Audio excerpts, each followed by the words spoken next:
Um, I love what I do.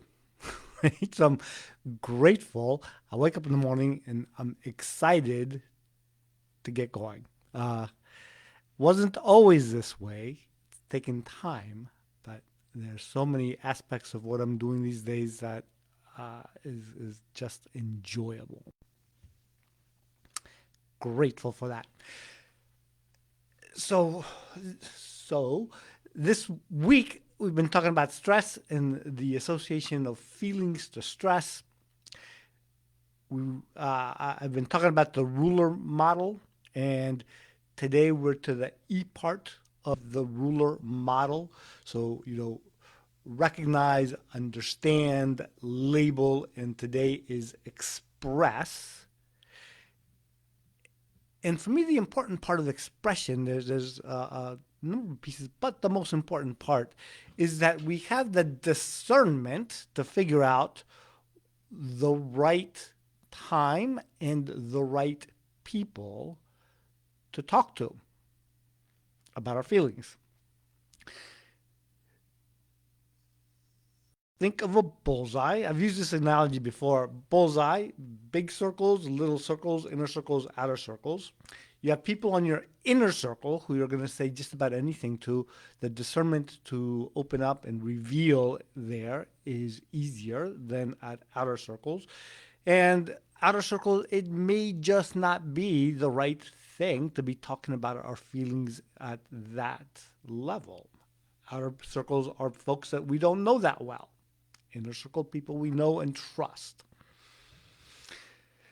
And even within that, the discernment is that we tend to have a natural inclination to protect ourselves. Brene Brown calls it armoring up, like we don't want to reveal because of dangers that can happen when we reveal too much about ourselves.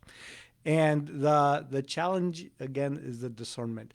Where do I need to push myself to open up about my feelings in places where it's safe and reasonable and good for me and good for the relationship?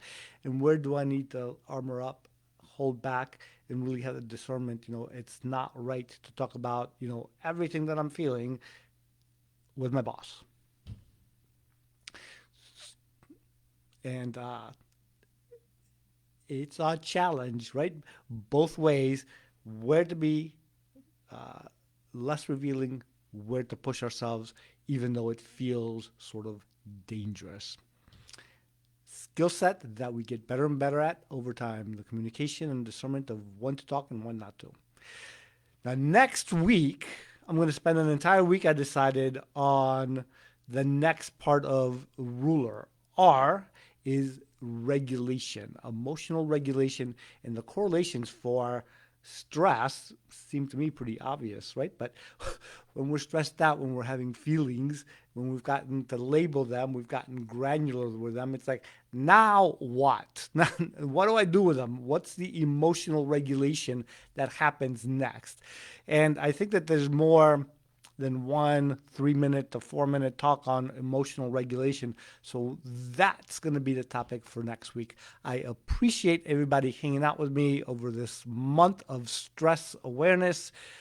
As always, like, share, comments, and your time is your most important asset. Use it wisely. Have a great weekend.